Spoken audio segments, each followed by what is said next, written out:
Gloria al Señor, gloria al Señor, gloria al Señor. No hay experiencia más bonita que poder estar en el templo, ¿verdad que sí? Para aquellos cristianos maduros, ¿verdad? Que sabemos el por qué estar en un lugar como este y poder alabar al Señor. La palabra alabar, nunca se olvide, significa decir cosas bonitas. En este caso, cosas bonitas de Dios. ¿eh? Cuando uno va, no sé, a X o tal lugar, ¿verdad? Y se encuentra con alguien que uno admira por muchas razones, pues uno tiende a hacer eso, a resaltar pues la bondad de esa persona, ¿verdad? Las virtudes X o Y. Y uno siempre habla cosas bonitas. Entonces, en este caso, pues la Biblia, la palabra de Dios nos invita que cada vez que vengamos y nos reunamos toditos, ¿verdad? Nos enfoquemos en el Señor, cada uno, ¿verdad? Nos enfoquemos en el Señor y comencemos a traer a nuestra memoria, pues, la forma y la manera como Dios ha venido trabajando en nuestra vida, aún a pesar de los momentos difíciles. Esta mañana leía en un escrito que decía que las pruebas de la vida prácticamente son el salón de clase de la fe. O sea, nosotros no entenderíamos lo que es la fe a menos que estuviéramos pasando por momentos difíciles, porque no sería necesaria prácticamente. O sea, fe es confiar en aquel que no lo vemos, que tal vez no lo escuchamos, pero sabemos que Él está con nosotros en las verdes y en las maduras, en las buenas y en las malas, ¿ves? Eso es tener fe. Entonces, para eso, pues, para uno desarrollar esa fortaleza en la fe, pues necesitamos pasar por pruebas. Nos gusten o no nos gusten. No se acaba. Como dicen los niños, muchas veces los niños dicen, no gusta, no gusta. ¿Verdad? Los nenes, cuando usted le va a dar algo, dicen, no gusta, mamá, no gusta. A nosotros nos pasa igual, le decimos al Señor, Señor, pero que no quiero pasar por eso. Pero el Señor dice, es necesario para que aprendas a verme donde el ser humano común, el ser humano normal, no me puede ver. ¿Usted sabía que hay dos tipos de seres humanos en esta tierra?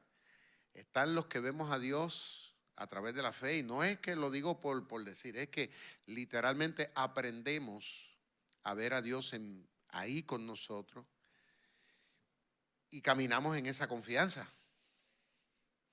Lloramos muchas veces, pero por otro lado nos fortalecemos porque sabemos que estamos en el cuidado de Dios. Pero están los otros que no tienen ni idea. Entonces viven abrumados por la soledad y todo ese tipo de cosas.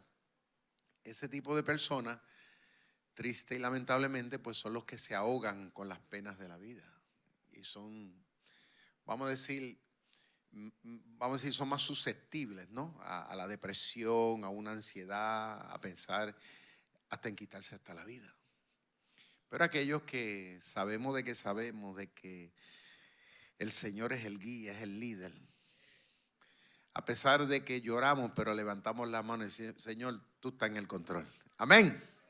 Por eso esa alabanza es muy significativa. Definitivamente que la melodía es preciosa, es pegajosa, pero es mucho más que eso. Es una declaración de fe de nosotros los cristianos. Bueno, ya nos hemos saludado, ya hemos alabado al Señor. Ahora pues vamos a ir directamente al tema que nos corresponde en esta noche. Hoy vamos a estar bajo el tema el reino de Dios. Dígalo conmigo, reino de Dios. Muy bien. Voy a ponerme aquí los espejuelos. Quiero anunciar algo antes que se me olvide. Tal vez la mayoría de ustedes lo saben. Yo me enteré, creo que me enteré hace como 2 días. Si no me equivoco, no sé si fue ayer en la mañana. Lo cierto fue que el pastor de la iglesia Renuevo, el Benjamín Puentes, pues partió a morar con el Señor. Un hombre que en estos días cumplió 60 años. 60 años acababa de cumplir. La iglesia, creo que el día sábado le estaba celebrando cumpleaños en la iglesia. Él no pudo asistir porque estaba delicadito de salud en su casa. Y fue algo rápido, según, ¿verdad?, me han contado. No quiero entrar en detalle en eso, pero fue algo rápido. Y uno diría, wow, ¿no? Y fue cuestión de meses. Y uno pensaría, ¿verdad?, un siervo de Dios, una persona que está siendo productiva, ¿no? ¿Cómo así? ¿Verdad? Pero esa es la realidad de que todos nosotros, hermanos, todos los seres humanos, estamos a la merced. La Biblia dice que nacemos un día, pero otro día vamos a partir. Lo que pasa es que nos acostumbramos demasiado acá abajo. Alaba lo que Él vive. Uno no se quiere ir, ¿verdad? Esta noche el pastor Orlando está allí, lo invitaron para que él comparta la palabra, ya que él era amigo personal de la familia, o mejor dicho, es amigo personal de la familia. Lo invitaron para que pudiera estar compartiendo la palabra, así que ahí está pues representándonos también a nosotros. Yo hubiera querido estar, pero tenía que estar en esta noche acá, porque creo que tenían la actividad a las 6:30 en la iglesia Renuevo. No sé cómo será el programa, ya me enteraré si mañana pues habrá otra actividad, ¿verdad? O el entierro para poder asistir. Así que mantengan en sus oraciones a la iglesia y también a la familia. Amén. Muy bien, vamos al tema. El reino de Dios, según, ¿verdad?, la historia, es mencionado frecuentemente en el Tanakh. ¿Okay? Estamos hablando el reino de Dios. Ahora vamos a hablar brevemente en el judaísmo, el tema del reino de Dios desde la perspectiva judía. ¿Okay? El reino de Dios es mencionado frecuentemente en el Tanakh. Está unido al entendimiento judío de que Jehová habría de intervenir, escuchen esto, directamente para restaurar la nacionalidad de Israel y luego reinar sobre ella. Esto lo vemos claramente a través del Antiguo Testamento. ¿Okay? Había esa, vamos a decir, esa idea, esa expectativa, esa esperanza de que algún día, ¿okay?, el Dios que creó los cielos y la tierra, escuche bien, habría de intervenir directamente en el planeta Tierra y lo iba a hacer a través de la nación de Israel para establecer un rey, ¿okay?, que en este caso habría de gobernar al mundo entero. Eso lo vemos. De hecho, cuando vemos la vida de David, lo que se dice de David, siempre se profetizaba de que a través del linaje de David. Entonces, en el judaísmo, o sea, los judíos, no los líderes, pues ellos tenían esa idea y tenían esa esperanza. ¿Está viendo? Ahora, esto no estaba para hablarse en esta noche, pero si vamos en otras religiones del mundo también tienen una idea básicamente parecida, inclusive hasta los mismos musulmanes. Hasta los mismos musulmanes. De hecho, por eso es que están ellos, ¿verdad? Lo que le llaman los extremistas, haciendo tanto acto terrorista, y por eso es que quieren sacar a Israel de donde está. Porque según ellos, ¿verdad?, es necesario que Israel desaparezca de todo ese contorno y que todo ese lugar allí sea gobernado por el ideal musulmán. De modo que entonces el líder que ellos están esperando como un Mesías pueda venir a reinar, en este caso, sobre el planeta. Ellos tienen una idea también parecida. Pero acuérdense que la religión musulmana vino más o menos, creo que fue en el siglo VII, por ahí. O sea, no estaba, literalmente no estaba. Estamos hablando miles y miles de años atrás cuando ya el judaísmo se había establecido. ¿Okay? Eso fue algo que vino mucho después. Pero lo cierto es que los judíos, ¿verdad?, tuvieron esta idea, ¿verdad?, esta revelación de que definitivamente iba a haber ese reinado acá abajo en la tierra. Y por eso han venido siempre, vamos a decir, striving en inglés, han venido ellos moviéndose, ¿no?, y luchando para tratar de hacer eso una realidad.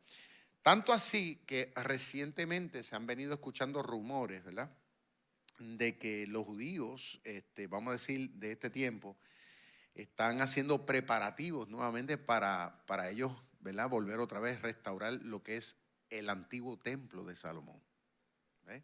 Y hay rumores de que ellos pues están esperanzados algún día poderlo hacer, pero hay un problema, que la mezquita que hicieron los musulmanes allí, la mezquita de Omar, está plantada allí. ¿Entiendes? De los musulmanes. O sea, para que eso pase, tiene que haber pelea. Ya, muchas cosas tendrían que pasar. Pero los judíos hasta el día de hoy, fíjate, gobernando ellos la tierra, han respetado el ideal musulmán hasta el día de hoy. Porque si fuera otro, es más, si hubiera sido al revés, que fueran los musulmanes que gobernaran, ya hubieran arrancado aquello de allí. Créeme lo que lo hubieran arrancado. Eso no lo hubieran pensado dos veces. Pero Israel ha sido paciente de sobrellevar eso. Seguimos. Dice, luego fue interpretado como que de la descendencia de David, como les dije, saldría el Mesías, en este caso de Israel. O sea, acuérdense que los judíos están viendo un Mesías, pero lo están viendo para ellos. No lo están viendo necesariamente tal vez con una visión mundial. ¿Ok? Dice que se sentaría en el trono de David y que gobernaría por la eternidad. O sea, lo están viendo desde el punto de vista de ellos. Por lo tanto, los judíos esperan la intervención divina en lo político, pero también desde la perspectiva espiritual. El reino de Dios fue expresamente prometido al rey David, y eso lo vemos también en la Escritura, haciéndose un pacto entre él, o sea, entre David, y un pacto entre Dios, prometiéndole que reinaría para siempre a alguien del linaje de David en el trono. Ahora, los judíos de ese tiempo, ¿no?, de esos siglos, ellos no visualizaban de que verdaderamente el reino iba a ser un reino, en este caso espiritual, en el corazón de los seres humanos, como lo vamos a ver más adelante, que Jesucristo lo enseñó y lo predicó, y por lo cual vino a dar su vida a la cruz del Calvario, en este caso por la humanidad. Ellos no lo entendían así. O sea, habían en Israel, diríamos nosotros, estaba el partido religioso, pero también habían gente política que querían luchar en contra de los opresores, en este caso Roma, quitárselos de encima para tratar de plantar este reino acá abajo. Entonces, cuando Cristo llegó al escenario en Israel, hubo mucha gente allí que pensó que Cristo iba a ser esa figura, que iba finalmente a traer ese reino, donde entonces iba a gobernar literalmente acá abajo. Y incluso los apóstoles mismos. Uno de ellos fue Judas, el que lo vendió. Judas era de un grupo nacionalista en Israel llamado los celotes. ¿Escuchó ese? De los celotes. Y este grupo era un grupo, lo que le consideraban subversivo, como decir, los macheteros en Puerto Rico. ¿Verdad? Respetando la idea de cada cual, no es que nos oponemos, sino comparando, ¿no? Eran grupos que trabajaban en oculto para ir en contra del sistema, de modo que pudieran traer un reino desde la perspectiva israelí. ¿Ok? Entonces, cuando Judas se dio cuenta que Jesús iba por otro camino, pues Judas dijo, bueno, ya he estado con 3 años, yo que pensé unas cosas, ¿usted me entiende? Y ya que no voy a poder hacer nada porque pues lo quieren matar, pues yo voy a ganar algo. Entonces lo vendió por 30 monedas de plata. Pero le supo amargo, porque después fue más grande el cargo de conciencia que tuvo de haber entregado al Señor, que terminó matándose, según la historia, ¿verdad? Ok, seguimos. El reino de Dios entonces fue expresamente prometido al rey David. Ahora vamos a hablar el reino de Dios, pero vamos a hablarlo desde la perspectiva en el cristianismo, ¿ok? La idea del reino de Dios se encuentra predominantemente en el Nuevo Testamento, ¿ok? Especialmente en los evangelios. Acuérdense que hay 4 evangelios.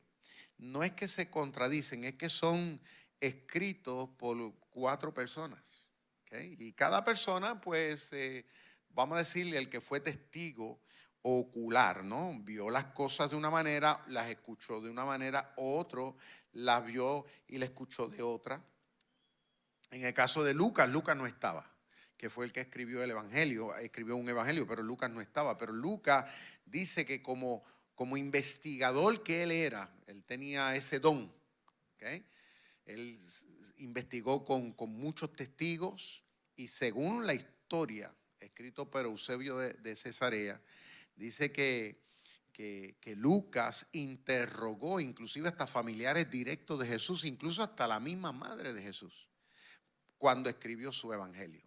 O sea, él fue, tomó nota, corroboró muchas de las cosas que Mateo había dicho, que en este caso Marcos había dicho, ¿okay? Y que el apóstol Juan había dicho. Él fue y las corroboró a ver si era verdad. Por eso cuando él escribe al gran amigo llamado Teófilo, él le dice: estas cosas yo las he indagado, las he investigado cuidadosamente para ver si son ciertas. ¿Ves?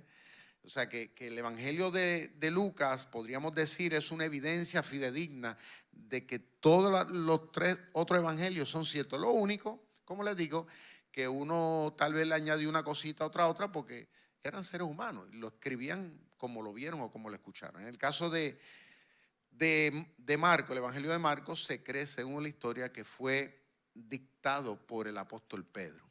Y Marcos, según algunos piensan que fue hijo directo de Pedro, ¿verdad? Otros dicen que era hijo espiritual, que no era hijo físicamente.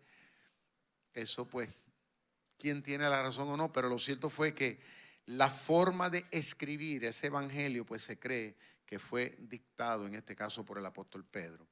Por eso hay mucho dramatismo, ¿no? Es como una película, es más corto, pero es como una película. En el caso de Juan es más dulce, más sentimental, porque era el apóstol amado, ¿no? Era como más, era una persona que hablaba con más dulzura, diríamos nosotros. En el caso de Mateo, ¿no? Mateo era un hombre más educado.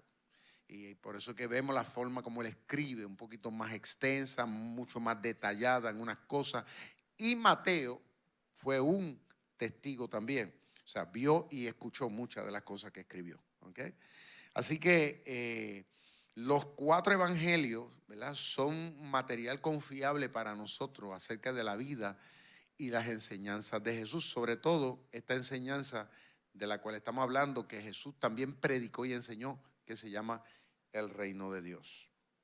Así que la idea del reino se encuentra predominantemente en el Nuevo Testamento, especialmente en los evangelios. El reino de Dios es un término usado indistintamente con el reino de los cielos. Escuche bien, es usado indistintamente con el reino de los cielos.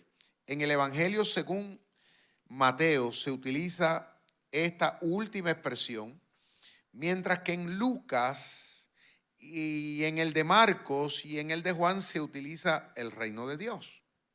La explicación habitual es que el evangelio de Mateo está destinado a los judíos. Y es cierto. O sea, Mateo, cuando escribe su evangelio, predominantemente él lo que quiere es explicarles a los judíos cristianos, explicarles verdaderamente de que Jesús es ese Mesías prometido que habría de gobernar, prometido que habría de establecer finalmente el reino de Dios prometido a David. Por eso es que vemos en el evangelio de Mateo que al comenzar el evangelio, él describe el linaje de Jesús, para que los judíos se den cuenta de que lo que Mateo está hablando de Jesús no es un cuento de viejas, sino que hay forma de probarlo, que era hijo de fulano, de mengano, de sutano, por ahí para abajo hasta llegar Jesús. ¿Ves? Entonces, por eso es que hay que entender un poco de la historia, un poquito del contexto para poder entender bien este tema. Lo cierto es que estaba destinado a los judíos para evitar el uso directo del nombre de Dios. Marcos y Lucas están dirigidos a una audiencia más general. En el caso de Pedro, si fue él el que, podríamos decir, redactó el Marcos, en el caso de Pedro, este apóstol, él le está dirigiendo este evangelio a los cristianos mayoritariamente que estaban esparcidos por todo el Mediterráneo, particularmente en la parte noreste, que hoy día donde está, por ejemplo, el país de Irak, donde está Irán, ¿verdad? Toda esa zona el apóstol Pedro la trabajó, la evangelizó, predicó en esa zona, fortaleció, plantó iglesias en esos lugares. Entonces, Pedro, pues, claro, le está compartiendo lo que él vio y escuchó de Jesús.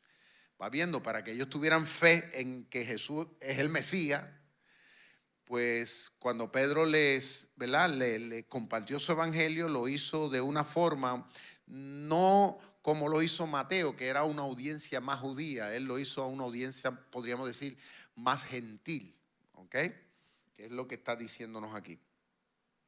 Luego están dirigidos a una audiencia más general y menos familiarizada con el término el reino de los cielos. Algunos intérpretes premilenialistas piensan que el reino de los cielos se refiere al milenio de Dios. ¿Escuchó eso?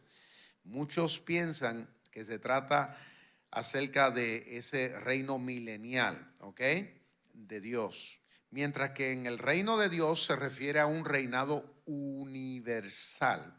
Otros opinan que no hay base para tal distinción. El historiador y escritor filósofo británico Wells escribió: la doctrina del reino de los cielos, que fue la enseñanza principal de Jesús, ¿escuchó eso? Fue una de las enseñanzas principales de Jesús. Es ciertamente una de las doctrinas más revolucionarias que alguna vez se haya animado y transformado el pensamiento humano. Me gustó mucho eso. Tal vez para muchos hoy día escuchar esto del reino de Dios es una información que no representa mucho, particularmente para personas no cristianas, ¿no? Pero en ese entonces, escuchar como Cristo lo predicó y lo enseñó, ha llegado el reino de Dios, era algo impactante. ¿Por qué? Porque era algo que en este caso los judíos, la población judía, estaba esperando. Ellos anhelaban que eso sucediera, que finalmente los judíos pudieran tomar el dominio, porque venían ya muchísimos años siendo subyugados por otras personas, maltratados también. Desde que Nabucodonosor los había conquistado y había destruido el templo y había matado mucha gente y se había llevado a mucha gente allá también a Babilonia. Desde que ellos salieron, después de haber estado casi 80 años por allá en cautiverio, que salieron, ellos estaban deseosos, pero ahí nuevamente fueron conquistados por unos y por otros, y fue difícil ellos poderse quitar de encima ese yugo de dominio de otras naciones. Fue difícil, hasta el punto que los romanos, cuando destruyeron nuevamente el templo, estamos hablando 60 años tal vez después de la muerte y ascensión del Señor Jesucristo, pues ahí prácticamente se desintegró la nación, porque fueron esparcidos por el mundo entero hasta el 1948, prácticamente creo que fue, que volvieron una vez más a ser una nación, cosa que no había sucedido ni ha sucedido actualmente con ningún país en el mundo, que conste. No hay ningún país en el mundo que haya perdido su nacionalidad por más de 2000 años y después haya vuelto otra vez. Pero como eso está profetizado en la Biblia, ¿sabe que hay gente que a veces me dicen a mí: pastor, yo no creo en la Biblia porque eso fue escrito por hombre? ¿Usted ha escuchado eso? Y en las universidades, y ponen pero y aquello y lo otro, ¿no? Y siempre están buscándole las 5 patas a las cosas. Lo cierto es, por ejemplo, yo, cuando me encuentro con ese tipo de personas, yo le digo: tú tienes razón. Fue escrito por un hombre porque no pudo haber sido escrita por un animal. ¿Ok? Tuvo que haber sido escrito por un hombre. Es lo primero. Segundo, ok, ponle que tú quieras dudar de los cristianos, porque tú sabes que los cristianos eso nos hacen de nosotros, ya te sabes, hacen un asopado. Nos maltratan y nos critican, claro, por muchos malos ejemplos, pero nos meten a todos en el saco. Lo cierto es que yo le digo, está bien que tú quieras pensar lo que quieras pensar de muchos cristianos o del cristianismo, vamos. Pero la Biblia habla acerca de un pueblo llamado Israel. ¿Tú conoces Israel? Sí. Ah, bueno. La Biblia dice que ese pueblo habría, luego de haber sido despatriado por el mundo, dice que después de mucho tiempo volverían otra vez a ser una nación. Eso está ahí, eso es como una noticia que Dios dio hace miles de años atrás, no cientos, miles, thousands of years, dicho por muchos profetas. Está ahí en el Antiguo Testamento. Que nosotros pensaremos, no, eso es mentira, pero ahí está. Y ahí está como un registro detallado de todo lo que habría de acontecer con ese pueblo, de que Dios habría de permitir todas las tragedias, de que Dios los iba a utilizar inclusive para hacer ellos mismos lo que habrían de crucificar al Señor Jesucristo. Eso está profetizado ahí. Y está profetizado que por causa también de su desobediencia, Dios lo habría de castigar, no destruir, castigar. Pero dice que Dios volvería otra vez, así como cuando tú cortas un árbol y vuelve, otra vez sale un retoño por el lado, ¿no? Y vuelve a resurgir. Dice en el libro del profeta Ezequiel que Dios cortaría a la nación, pero asimismo volvería a volver a crecer. Y que de ellos Dios habría de levantar al Salvador, al Libertador, que en este caso es Jesús, lo habría de sacar. Entonces, yo les explico, les digo, ok, tú podrás dudar de muchas cosas, pero tú no puedes dudar de eso, porque en el 1948, cuando nadie pensó que eso podía volver a suceder, porque es más, había muchos cristianos que históricamente decían, particularmente los cristianos de la línea que se consideran ellos protestantes. ¿Por qué protestantes? Porque son los que han protestado en contra de la Iglesia Católica, o sea, como los presbiterianos, los wesleyanos, todos esos grupos, ellos son protestantes porque salen protestando de la Iglesia Católica. Muchos grupos protestantes decían que era imposible que se fuera a cumplir esa palabra, que eso no podía suceder hasta el 1948. Cuando sucedió, la gente se le cayó la quija. ¿Cómo va a ser? No puede ser. Porque hasta ese entonces había una teología que le llamaban la teología de la suplantación. O sea, ¿qué significa eso?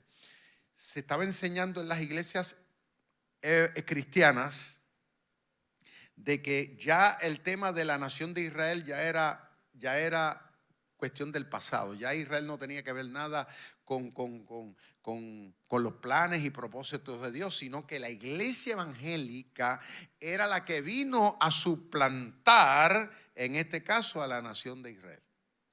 Todavía hay muchos que piensan así, en su ignorancia. Entonces, hasta ese momento decían muchos cristianos y predicadores hasta ese entonces y maestros decían, no, ellos no van a volver, eso es imposible, la iglesia es la que va a dominar en el mundo ahora, es la representante del reino de Dios. Pero Dios sorprendió al mundo a las 6 de la mañana del año 1948. No sé si fue en mayo o abril, uno de esos meses. Aconteció que ¡vum!, el mundo no quiso apoyar. Lo único que apoyó, el que dio el voto que apoyó, fue los Estados Unidos, para que ellos volvieran otra vez a izar la bandera en ese territorio. Nadie pensó. La gente decía, no, eso es imposible. Pero mira, Dios lo hizo porque lo que está ahí escrito pareciera una mentira, pareciera eso es un escrito viejo. Es que está tan y tan detallado. ¿Está viendo? Entonces, ¿qué quiere decir eso? Que todavía ellos son parte de un propósito como lo somos nosotros dentro del reino de Dios. Amén. ¿Le podemos dar un aplauso a Dios? quise sacar ese momento para poder explicar eso, ¿no? Para que podamos ir contextualizando en este gran tema, ¿no? Que a veces lo vemos así tan simple, pero es algo bien, bien, bien grande, bien grande. Porque a través de la misma nación de Israel, que actualmente el mundo se levanta en contra de ellos porque se están defendiendo en contra de que lo quieren matar. ¿Tú me entiendes? Y dicen, no, que están haciendo genocidio. ¿Qué genocidio? Qué ignorante. La gente habla de disparate. Que a la verdad que yo digo, Dios mío, pero ¿cómo es posible? La gente habla sin saber. Y las redes sociales ni se diga. Te encuentras cuánto disparadero, porque la gente habla por emoción y porque toman información a medias. Pero hay que ir a la historia, hay que ir a lo que sucedió. ¿Por qué acontecen las cosas? Lo cierto es que hasta el sol de hoy ellos están ahí tratando de sobrevivir. Y eso también está escrito, porque la Biblia dice que va a llegar un momento en que la nación de Israel se va a encontrar en el panorama mundial solo, defendiéndose solo, que es casi lo que está pasando actualmente.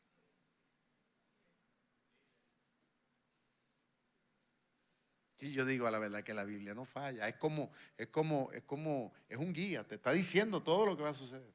Por eso es que le digo que la Biblia es bien confiable, es el libro de los libros. ¿Está bien?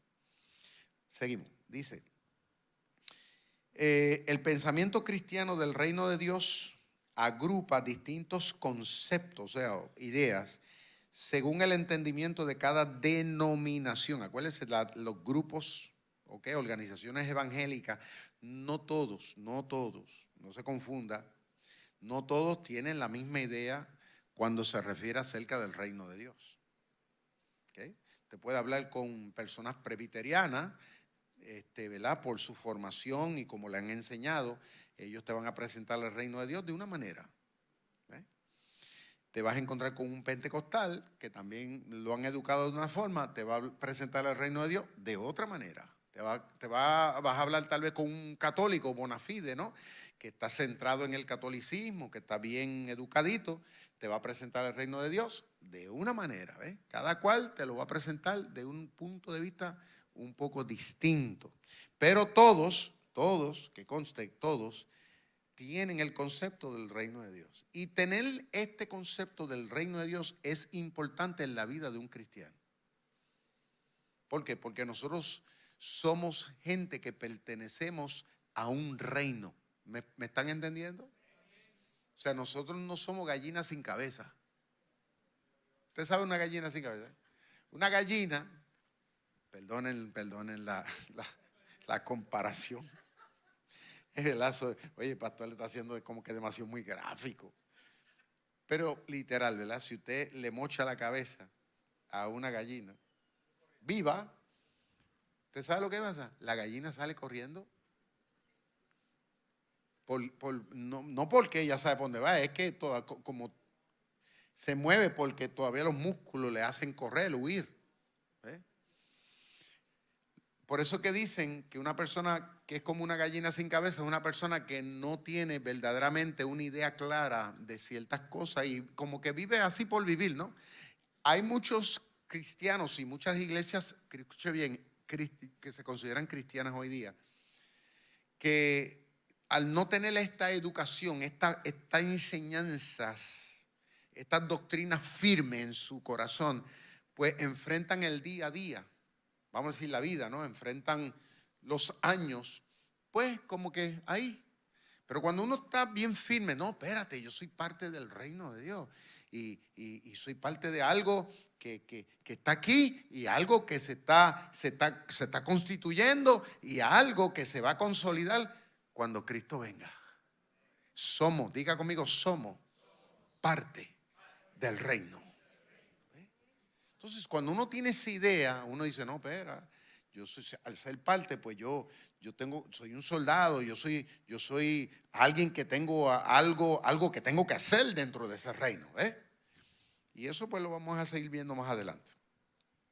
El reino de Dios es un gobierno único. Escuche esto qué lindo, único, celestial, que regirá en toda la tierra después del Armagedón. O sea, eso también habla de esa batalla que según la Biblia se está madurando. Y yo le digo una cosa, nosotros no nos damos cuenta del tiempo que estamos viviendo. Mi esposa es testigo que está ahí. Todos los días cuando me levanto, tengo unas páginas en el YouTube que yo sigo, que me dan noticias acerca de lo que está pasando en Israel. Pero eso es casi todos los días. Y yo la aprendo todos los días, para estar al día de lo que está pasando día por día, día por día. Porque el escenario profético, mientras nosotros estamos aquí comiendo arroz con gandules y metidos en los centros comerciales, ¿verdad?, viviendo nuestra vida, está aconteciendo este movimiento profético que se está preparándose, pero es a pasos agigantados, más de lo que nosotros podemos pensar. O sea, el mundo actualmente, hermano, está a ley de un botón. Bueno, hace unas semanas atrás, Irán, que es, vamos a decir, un país que musulmán, a la quinta potencia, como diríamos nosotros, y ellos tienen esta idea. También lo que los está moviendo es el reino de Dios, pero desde la perspectiva de ellos. Acuérdense, como les dije hace un rato. Y ellos están luchando a sangre y fuego por tratar de eliminar a Israel, al punto que ellos le tiraron, escuche bien, de una vez, tiraron casi 400 o 400 y pico drones de esos voladores que tienen bombas y cosas, y misiles, más de 400, pero de una. Estamos hablando de ellos, fue un ataque para destruir. Lo que pasa es que Israel tiene un sistema que le llaman el Iron Dome, o sea, la cúpula de hierro, ¿no? Donde también con el aval también de los Estados Unidos, pues trataron de ir, porque lo que pasa es que tardaba 18 horas en lo que llegaba esos misiles y todo, que llegaban de allá, en llegar a Israel tardaron 18 horas. Pero en ese tiempo, pues ellos los interceptaron, gracias a Dios, pues para lo que sucedió no pasó nada. Lo cierto es que eso es constante. Entonces Irán, este país de Irán, ellos están luchando por tratar de, escuche bien, de tratar de obtener lo que es la bomba atómica. ¿Cuál es su objetivo? ¿Cuál es su mayor objetivo? Destruir al pequeño Satán, que en este caso es Israel. Ellos lo dicen todos los viernes cuando se reúnen. Lo vienen haciendo por muchos años. Muerte al pequeño Satán, que es Israel. ¿Y sabe qué más dicen? Muertes al gran Satán, que es Estados Unidos, del cual tú y yo somos parte. Lo que pasa es que en los medios de noticias no se habla, no se presenta esto porque por una cuestión de causar disque, odio y discriminación. Usted sabe cómo hoy día todos esos temitas están por ahí. Pero la realidad es la realidad. ¿Ve? Mientras el mundo trata de pensar que las cosas no están pasando, están pasando. ¿Ve? Entonces, esto pues está causando mucha inestabilidad en muchos aspectos, ¿eh? Y por ahí podríamos hablar muchas cosas, ¿verdad?, para que nos diéramos cuenta de que verdaderamente este tema que estamos hablando hoy, el reino de Dios, es mucho más en el mundo actual, que es lo que está moviendo, porque como les digo, unos lo ven de una manera y otros la ven como, la están viendo de otra. Por eso le digo que tenemos que educarnos. Y yo le doy las gracias a Dios y le doy las gracias a ustedes por estar aquí, incluso los que nos ven a través de las redes sociales. Porque el estar aquí quiere decir que tenemos interés de aprender, amén, de estar al día. Ok, el rey de este reino, ¿verdad?, sin lugar a duda para nosotros, se llama ¿cómo? No me diga Mahoma, por favor.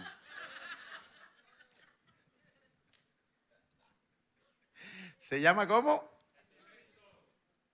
Ok, Big J. ¿Cómo se llama? Jesucristo. He is the king. Él es el rey. Rey de reyes y señor de los señores. Amen. Ok. Ok, reino de Jesucristo, de acuerdo con el pacto que hizo con Dios, de acuerdo al pacto que hizo Dios, en este caso con David. Jesucristo habla muchas veces del reino de Dios, que está cerca. Y la manera de explicarlo es con parábolas, que son comparaciones que expresan una enseñanza. Los evangelios describen, a ver qué hora es, ok. Los evangelios describen a Jesús de Nazaret proclamando el reino como algo que ya está cerca, que está llegando en el presente, no como una realidad futura. Las actividades narradas de Jesús al sanar las enfermedades, expulsar demonios, enseñar una nueva vida y ofrecer una nueva esperanza en Dios, se entienden como una demostración que el reino de Dios está en acción. Voy a explicar eso. En una ocasión, cuando Jesús le hizo el llamado a este gran apóstol llamado Mateo, que era un cobrador de impuestos, trabajaba recolectando los impuestos para Roma. Él era judío, pero trabajaba recogiendo los impuestos en Israel, entonces era odiado, pero odiado de la gente.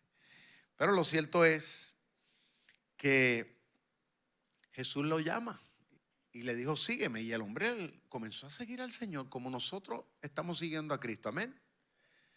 Entonces, aconteció que él se sintió tan agradecido porque la mayoría de los judíos no le hablaban a los cobradores de impuestos. Eran personas marginadas, eran personas que la gente odiaba. ¿Por qué? Porque eran unos ladrones. Ahora es más, no eran ladrones, eran ladronazos, como dicen allá en el Perú. ¿Por qué? Pues imagínense, ¿se acuerdan del otro, aquel cobrador de impuestos, Zaqueo? Cuando Jesús le hizo el llamado, el hombre dijo, yo devuelvo para atrás 4 veces a quien le he robado, le devuelvo 4 veces. O sea, el tipo le había robado demasiado a la gente. O sea, para tú devolver 4 veces, es que tú has despeluzado a la gente. Entonces, la gente sabía que eran unos ladrones. O sea, ellos venían, se metían a su casa, ¿verdad? El cobrador de impuestos. Y decía, vengo a cobrar el impuesto, Ángel, a tu casa, de parte de Roma. Y miraba para todos lados, veía las gallinas y veía las vacas y veía todo lo que tú tenías y te decía, ok, pues mira, un ejemplo, tú tienes que pagar 500. 500 decía tú, pero yo lo que debo son 100, no, son 500. ¿Por qué? Porque él venía, le daba a Roma 200 y se quedaba con ¿cuánto? O por ejemplo, en ese caso, como Zaqueo, que 4 veces, pues le daba a Roma 100 y se quedaba con 4. Imagínense, y usted sabía que el tipo está robando porque eran 100, no eran 500. Imagínense cómo la gente no lo quería matar. Dejaban al pueblo espeluzado. Entonces, Jesús lo llama a Mateo. ¿A qué? A ser parte del reino de Dios. A ser integrante del reino de Dios. Eso le sorprendió a este pecador. Y dice la Biblia que lo siguió. Quizás al momento, pienso yo, él lo siguió, tal vez tuvo curiosidad. Y pues, me llamó a mí. Pero dice la Biblia que se sintió tan agradecido que hizo un party en su casa esa noche y mandó a llamar a todos sus panas, a todos sus amigos que eran más malos que él. Allí mandó a buscar a Bad Bunny, mandó a buscar a todos los japeros, a todos los traperos, mandó a buscar, usted sabe, a Agujita y su combo, mandó a buscar allí a Iri Chaconga que viniera a bailar. Escuche, usted, nos reímos, ¿no? Nos reímos. Y uno dice, ay, pastor, pero usted está exagerando. Escuche. Vaya a la Biblia, al Evangelio. Dice que Mateo invitó a todos sus amigos y dice que todos eran pecadores. Y la gente piensa que Mateo allí invitó gente como nosotros aquí, una iglesia con Biblia. Usted sabe que iba todo el mundo así como que bien, pues no, eso fue una fiesta. Imagínate que el hombre es más, ni creo, no se habla de conversión. Él se levantó y siguió a Jesús. Ahí no hubo oración de fe, no hubo que me arrepiento, no, todavía no había habido nada de eso. El hombre lo siguió. Eso habla de que había una curiosidad, pero había un interés.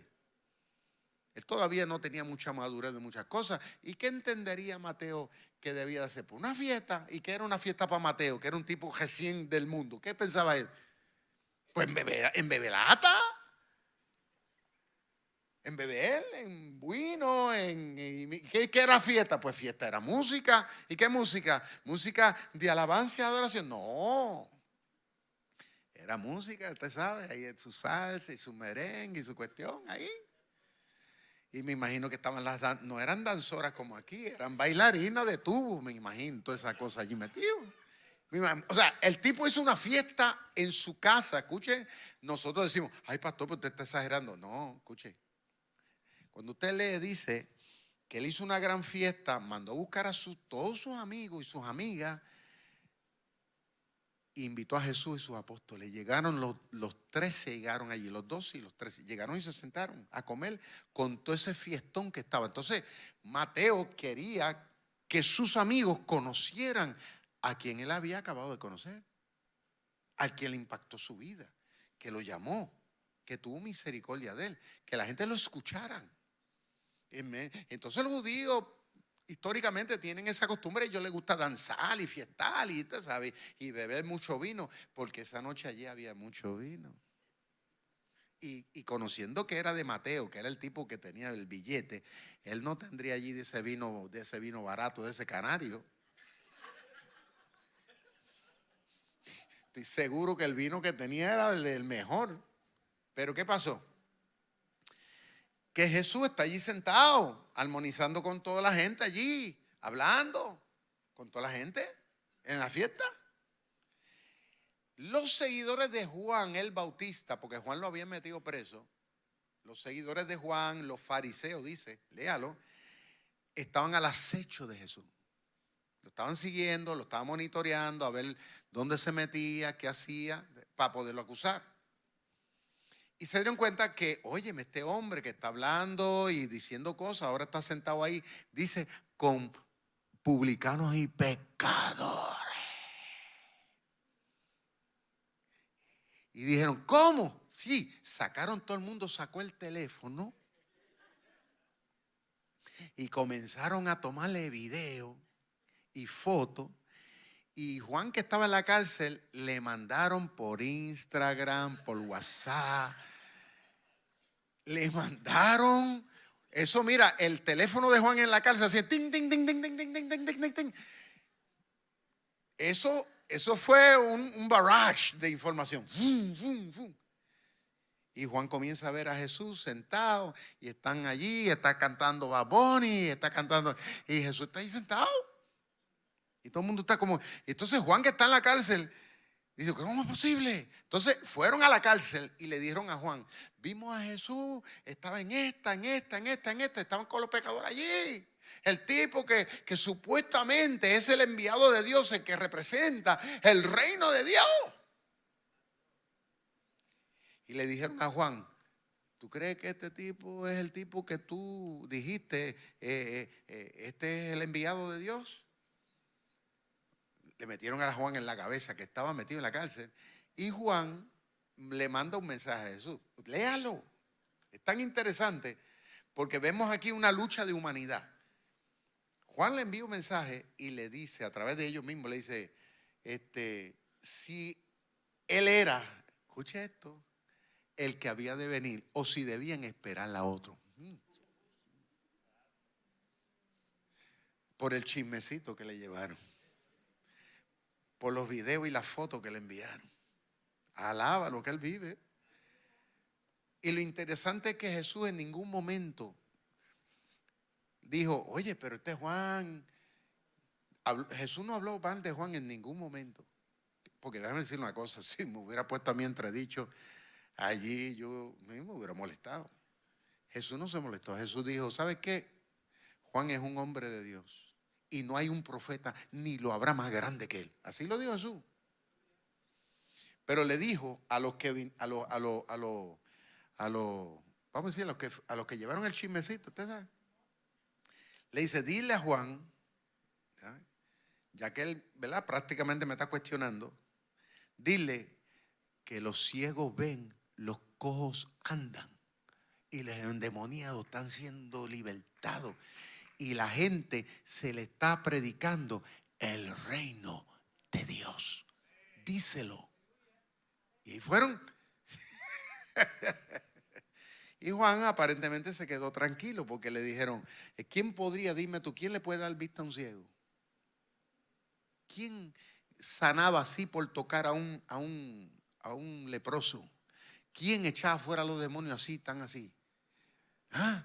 ¿Quién podía darle de comer a más de 5.000 personas así? ¿Quién podía hacer esos tipos de milagros? A menos que alguien que no demostrara que Dios está con él. O sea, Jesús le dice, estas son las señales contundentes para ustedes los seres humanos de que yo soy el representante de establecer el reino de Dios. Por eso Cristo dijo cuando públicamente se presentaban a la gente, Él le decía, ha llegado el reino de Dios. ¿Por qué? Porque llegó el rey. Alaba lo que Él vive. That's it. ¿Por qué llegó el reino? Porque el rey estaba allí metido.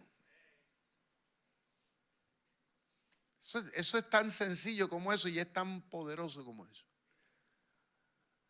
Él es el portador del reino. Y lo lindo es que Él te ha llamado a ti, me ha llamado a mí para ser parte de ese reino en este tiempo.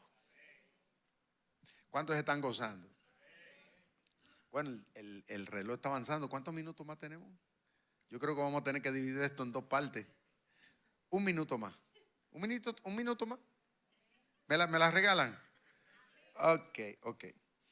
Dice así. Ok, tener al Mesías, al rey de los judíos aquí y ahora es un aspecto de este reino. En Jesús el rey había llegado a representar el reino. Por su vida sin pecado y mediante sus milagros estaba demostrado a los judíos en ese momento en Israel cómo es el reino. ¿Ok? El reino de Dios, the kingdom of God, según el Señor Jesucristo nos indica que es Dios mismo desde el punto de vista concreto en este mundo y en nuestra historia. El reino de Dios también se refiere al cambio del corazón y de la mente, metanoia, ¿ok? Cambio del corazón y de la mente a través de la fe en Jesucristo, dando énfasis a la naturaleza espiritual de su reino al decir que en el reino de los cielos está dentro de vosotros mismos. Amén. Esta frase puede también traducirse, sin embargo, el reino de los cielos está en medio de vosotros. Jesucristo usó el lenguaje del reino de Dios de una forma que se contrapone con los revolucionarios judíos del primer siglo, llamados celotes, que creían que el reino era una realidad política que llegaría con una revuelta violenta contra la dominación romana, reemplazada por una teocracia judía. En los evangelios, Jesús de Nazaret invita a todos los hombres a entrar en el reino de Dios. Aún el peor de los pecadores es llamado a convertirse y aceptar la infinita misericordia de Dios Padre. El reino está ya aquí en la tierra a quienes lo acogen con corazón humilde. Diga conmigo, corazón humilde. A ellos les son revelados los misterios del reino de Dios. Los católicos, escuchen bien, los católicos y los evangélicos se consideran a sí mismos como el inicio de ese reino sobre la tierra. ¿Ok? Y que la plenitud de este se alcanzará después del juicio final, cuando el universo entero haya sido liberado de la esclavitud, de la corrupción, y luego participará de la gloria de Cristo, inaugurando los nuevos cielos y la nueva tierra. quiero añadir algo, ¿verdad? Que tal vez esto es importante, pero va también a causar un interés, de modo que para aquellos que deseen estudiar más el tema, pues te va a llevar a buscar más info. Hay quienes en esta, diríamos nosotros en términos de teología, hay quienes piensan que cuando Cristo, ¿verdad?, regrese por segunda ocasión al escenario humano desde el punto de vista visible, muchos piensan que eso va a acontecer, ¿verdad? Los que creen, por ejemplo, que va a haber un milenio aquí en la tierra. Hay quienes piensan que Cristo entonces va a aparecer en el escenario mundial, ¿okay? Va a aparecer, se va a abrir los cielos, el Señor va a aparecer así montado en su gran caballo blanco, ¿verdad? Y todos sus ángeles y todo su ejército celestial va a aparecer, y que entonces Él vendrá y se posicionará en la nación de Israel, se va a posicionar ahí, y desde ahí va a gobernar el mundo por espacio de 1000 años. Hay quienes piensan eso, que esa va a ser, vamos a decir, parte de lo que es el establecimiento del reino de Dios, porque al final de cuentas el reino de Dios también va a ser en la eternidad. Pero hablando de aquí en la tierra, hay quienes piensan eso. Sí. Bueno, ahí voy a explicar eso. Hay quienes piensan que eso va a acontecer en un momento dado. Ahora, están otros, como dice el hermano, que piensan que entonces va a venir un tipo de rapto, que le llaman el rapto de la iglesia, que de hecho ese término no está establecido en la Biblia, pero es lo que muchos han deducido, ¿no? Cuando dicen que se lo vaya, que muchos de nosotros vamos a desaparecer así, que la ropa se va a quedar aquí nada más. Eso muchos grupos evangélicos históricamente lo han enseñado, ¿ves? Lo han enseñado. Ahora, ¿quién tiene o no la razón? Hay varios puntos de vista, ¿verdad? Unos tienen base bíblica, el otro también las tienen. ¿Quién tiene? Yo, por ejemplo, yo soy muy cauteloso. ¿Por qué? Porque no podemos dar por hecho algo sin una base bien sólida, descartando otros que también tienen. Pero hay algo en lo cual la gran mayoría de los cristianos estamos de acuerdo, es que Jesucristo es el Rey. Es de que va a regresar por segunda ocasión. Es de que nos vamos a ir con Él. Si estamos aquí o estamos allá, nos da igual. Lo cierto es que vamos a estar con Él. Pero hay quien piensan que entonces Él va a regresar. Ok, primero va a haber lo que le llaman el rapto, ¿okay? Y luego del rapto entonces va a aparecer en el escenario mundial. Y muchos piensan que entonces va a establecer ese reino aquí. Pero otros piensan que no, que simple y sencillamente se va a llevar a la iglesia, a los cristianos, y entonces viene el juicio y entonces viene la destrucción del mundo. Hay quienes no aceptan en ningún momento que va a haber un tipo de milenio acá abajo. Hay quienes piensan eso también, ¿verdad? ¿Quién tiene? ¿Quién no tiene? Honestamente, nosotros, por lo menos la iglesia Rey de Reyes, no acostumbramos a banderizarnos con ninguno, porque todos tienen unos pros y unos contras, y la Biblia no te presenta un ABC, ¿ok? Muchos tratan de lavar el cerebro presentando, no, va a pasar esto primero, va a pasar esto después. Hay que tener cuidado con eso. Porque no se puede hacer una teología con suposiciones, ¿ok? Hay que tener en claro que hay un cuadro amplio. Pero como les digo, hay muchas cosas en las cuales la mayoría estamos de acuerdo, ¿okay? De que Cristo es el Rey, de que es el Señor, de que somos parte de ese reino eterno. Si va a acontecer lo del milenio acá abajo, yo estoy bien con eso y yo estoy con el Señor. Alaba lo que Él vive. Hay muchos que dicen, no, que vamos a reinar acá abajo. Pues amén, gloria a Dios. Desde ahora estamos reinando aquí. Desde ahora tenemos dominio, estamos aquí impulsando las cosas de Dios desde acá abajo, ¿me entiendes? Yo con los planes y propósitos que tenga Dios, I'm fine with that. Otros dicen lo que piensan, ¿no? En la gran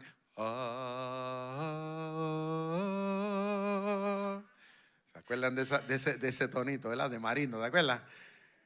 Oye un grito, un lamento, un sollozo, que hablan de que entonces se van a llevar a todos los cristianos de que entonces va a haber lo que le llaman la gran persecución, de que los cristianos, los que se meten en la discoteca, los cristianos fríos, los cristianos que van al cine, que van a la playa, que esos se van a quedar aquí siendo atormentados y hasta que no se arrepientan de verdad, el Señor no se lo va a llevar. Eso también se enseña. Cosa, ¿verdad?, que yo discrepo también. Entonces, hay otros que hablan y dicen también pues que los judíos, ¿no?, en ese proceso también van a ser perseguidos y a menos que no se arrepientan, entonces que Dios le va a dar la oportunidad de entrar al reino de Dios. También cosa que yo también discrepo hasta cierto punto, bíblicamente hablando. O sea, porque es que ha habido una interpretación sobre interpretaciones a través de la historia. Ahora, hoy día, la gran mayoría de las iglesias evangélicas, esto que estamos hablando aquí, esto no se toca, no se enseña. Porque la gran mayoría de las iglesias no están educando a la gente, no le están preparando para todo esto. ¿Vale? Entonces la gente pues tiene una mente sincretista, aprende un poquito de aquí, un poquito de allá y a fin de cuentas tiene un espagueti en la cabeza. Y muchos, yo les he preguntado, ¿y tú estás preparado para irte con el Señor? Me dicen, pues pastor, yo no sé, eso sabrá Dios. Yo quedo loco. Y yo le digo, verán acá, tú llevas 20 años en el evangelio y tú todavía dudas de que si te vas con el Señor, yo tengo que volver a evangelizarte. Ok, vamos entonces a dejarlo aquí. ¿Qué le parece? ¿Lo dejamos aquí? Pues yo tengo materia para seguir hasta las 2 de la mañana. No, vamos a dejarlo aquí porque sabemos que el tiempo avanza. Amén. Vamos a estar en pie. ¿Qué le parece? Y lo dejamos para el próximo miércoles, si Dios quiere, en la misma Vaticanal, en la misma Vaticueva. Levante tan siquiera una de sus manos y dele gracias al Señor. Porque así como a Mateo y a todos los demás, el Señor nos ha llamado a ser parte de ese reino. No porque seamos buenos, no porque no lo merezcamos, sino porque Él es bueno. Y nos da el privilegio de que todos nos podamos sentar a su mesa porque nos ama, porque nos quiere con Él. Tu nombre está escrito en el corazón del Señor. Escuchó, joven, dama, caballero, tu nombre está escrito en el corazón de Dios. Pase lo que pase, venga lo que venga. Si tú y yo estamos en el reino de Dios, somos parte del reino de Dios por medio de la fe en Jesús. Escúcheme bien, tú y yo estamos bien. Tú y yo estamos bien. Y los planes que Dios tiene con nosotros son planes eternos dentro de su reino. Y ese reino comienza aquí y ahora. Yo no sé si tú has tomado la decisión de ser parte de ese reino a través de la fe, pero yo te invito ahí donde tú estás, que hagas la oración conmigo. Amén. Padre, en el nombre de Jesús te damos gracias por darnos este privilegio de ser parte de tu reino. Un reino eterno, un reino que no tendrá fin jamás. Danos, Padre mío, la capacidad de trascender, Señor amado, de poder trabajar para seguir impulsando tu bendito reino sobre las naciones, en el mundo entero. Ayúdanos a ser fieles integrantes.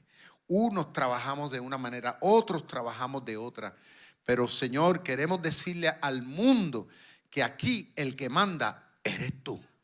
Que hay una cabeza, hay una autoridad al cual nosotros los seres humanos indistintamente tenemos que obedecer y que tenemos que reconocer y que tenemos que obedecer.